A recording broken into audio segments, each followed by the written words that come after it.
There's Sharon Horne-Ellstrom here. Welcome to day 1397 of What's She Up To Now, sharing experiences that I've had in business, both offline and on, over the last 6+ decades, and actually only business for just under 5 decades now. I think I started my first business when I was 13, and I'm not quite 63, so it hasn't been 5 decades yet, but it's getting there. It's getting closer than I care to admit. So today, I want to just run through the quick pieces of content I shared, and then I'll probably editorialize a little bit at the end instead of editorializing at the beginning. Our Do One Thing Every Day That Centers You, our annual challenge this year, is all about getting to know ourselves better and centering ourselves. We only have like 35 days left. I realized that today, and I'm like, wow. At the beginning of the year, whenever I do an annual challenge, it seems like it's going to be forever, and how am I ever going to come up with something to talk about every single day for a year, which is what I'm doing next year. I'm not using one of these little journal books. This is a little mindfulness journal. I am doing something totally different next year for the annual challenge, which I'm super excited about.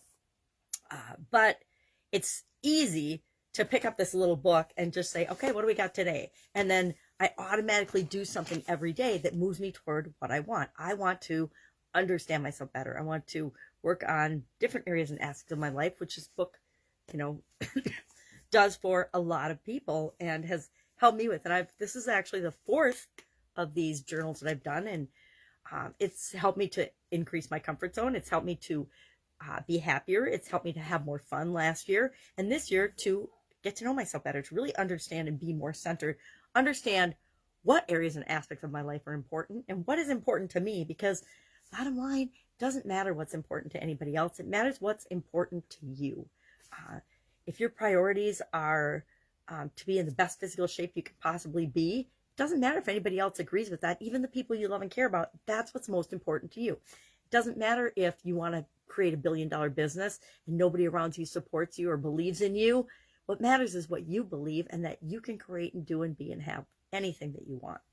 So today was, and I actually like these. This was a little targeted exercise, and they actually make a target and they talk about something that centers us. Today was about nature. I am a big nature gal, so this was an easy one for me to do first thing this morning. But it says nature that centers me a bit more, even more, and then completely in the center. And so I shared the things that center me for our annual challenge.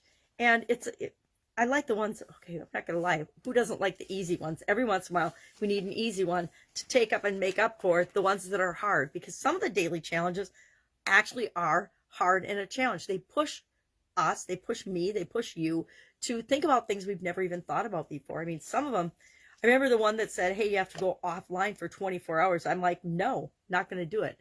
I need a little more notice than right now to go offline for 24 hours. So then last week, as we were digging holes to put in the deck, I think it was week ago Friday,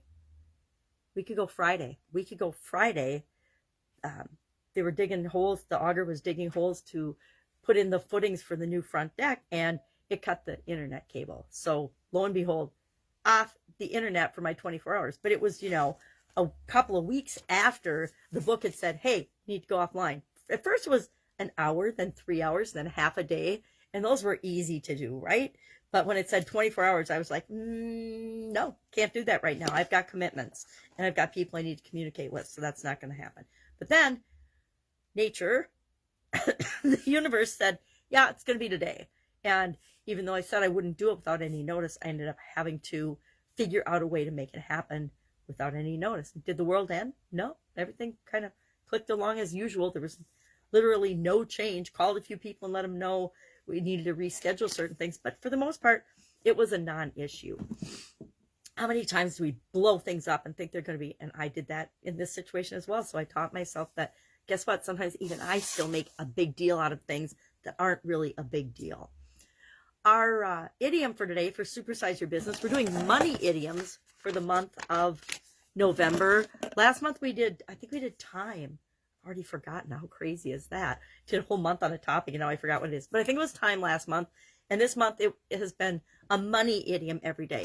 Next month, I think I'll pick a theme too. I'm not sure what it's going to be yet. Maybe it'll be Christmas or giving or something to do with the holiday season. I mean, it's a business related supersizing your business is about growing and building your business, but I like to tie it to other things and what they mean to that, to make it kind of a stretch. It's sort of like improv. We make things a stretch.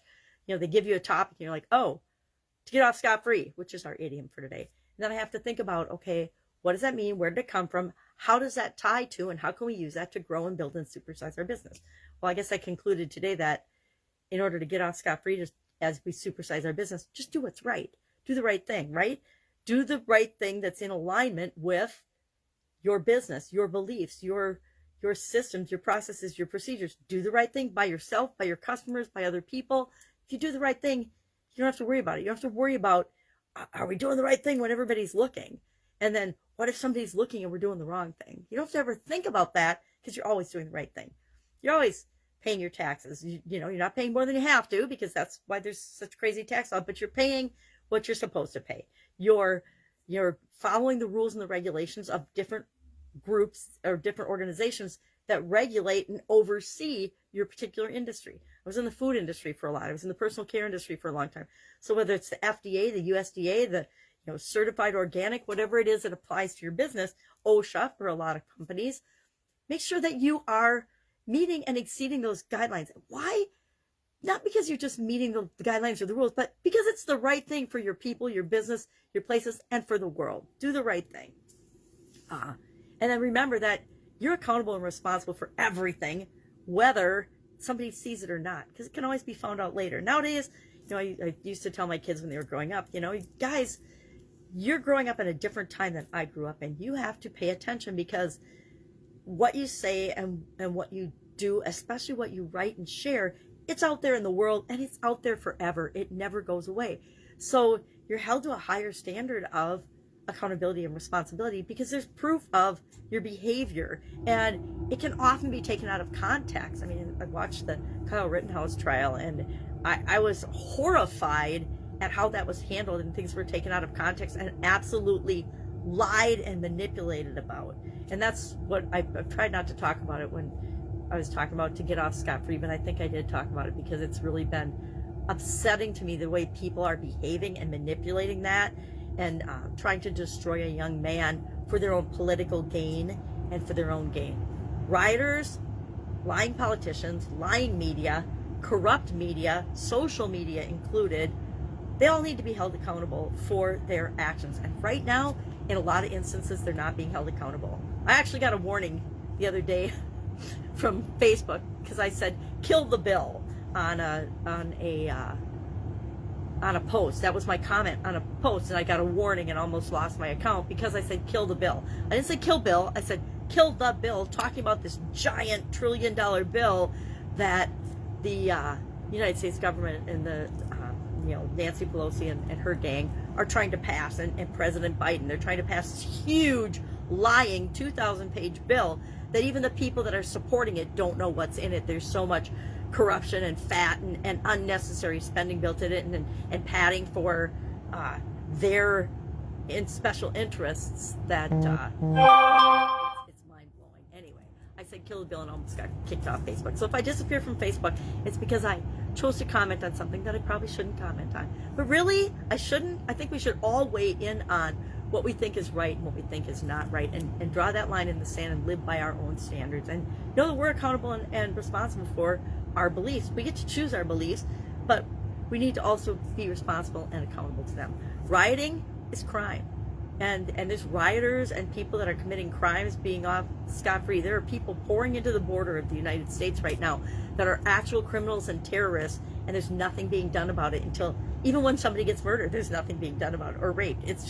It's mind-boggling to those of us with a brain in the United States. So, off that subject, because it is obviously a highly charged emotional topic for me, right? I believe everybody needs to be held accountable and to do what's right. And it really irritates me when a lot of people, especially people in power, aren't doing what's right and are lying and cheating and padding their own pockets because they're greedy. And it's just unacceptable. So, to get off scot-free was our money idiom. Of course, it has to do with taxes. I thought the history of that one was really interesting. It goes back to the 10th century, where the British charged a redistribution tax. Oh, sounds like what might be trying to go on in America right now with inflation and this huge bill and things. I said kill the bill. I should have probably been careful. My Uncle Bill died yesterday, so that was sad. He's the final member of my father's family, his immediate family. He was the last one. He's well into his 90s. Love the man. Love, love, love. Gonna miss him dearly. But his last few years have not been, what they had been when he was at his life and prime. So I understand. I'm sad, but we will, this too shall pass. Money idiom, our no nonsense November today was about starting. Getting started, just starting, which actually gave me the idea for tomorrow's already, which I love when that happens. So tomorrow we'll talk about not quitting and about quitting in general. But today we talked about starting and the importance of just starting, getting started, pushing the button, pushing the timer, and then just doing it, just taking some action. I talked about how I had to set my alarm clock across the room so I would get up, because the hardest thing we do every day is to get out of bed, and shared some other stories about that. But we just need to start first by taking the first action, the first step to support a decision or a choice that we've made. And once we start, then momentum and things will kick in, and then it actually takes something to stop us from doing something. I think of habits. It's kind of hard to start good habits, but once we get going on them, they're easier and easier to do. But the hardest is the first day that we do it, right? The first day that we do the thing. Getting out of bed in the morning. Starting a business. Excuse me. Definitely under the weather today.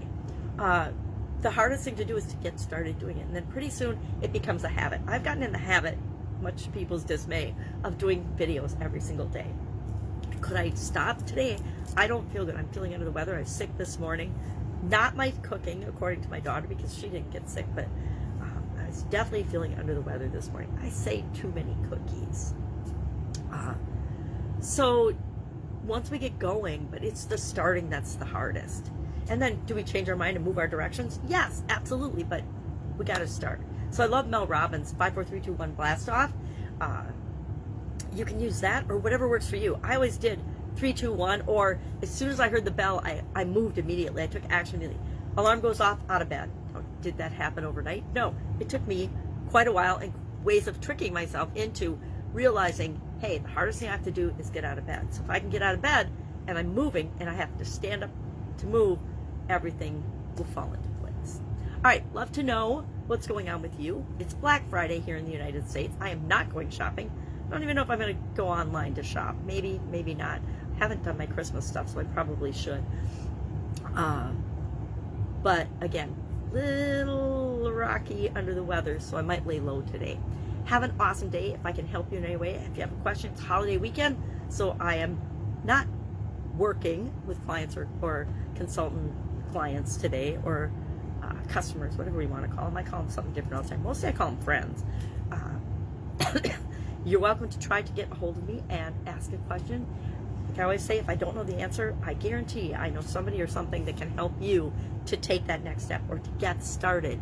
I don't want anybody to ever feel like I did sometimes, where like I didn't know what to do. I think I don't know what to do is something we tell ourselves to let ourselves off the hook. It's one of those excuses that we can actually convince ourselves is true, but it's absolutely positively a lie. When I challenge myself, whenever I say I don't know what to do, if I challenge myself, I'm like, really? Do you really not know what to do next? Do you really have zero, nothing, absolutely nothing you can do or think about or look at or look into or investigate? And I always know that I'm fibbing to myself. All right, so that might be true for you too. Have an awesome day. If I can help you, ask. Otherwise, I'll see you tomorrow.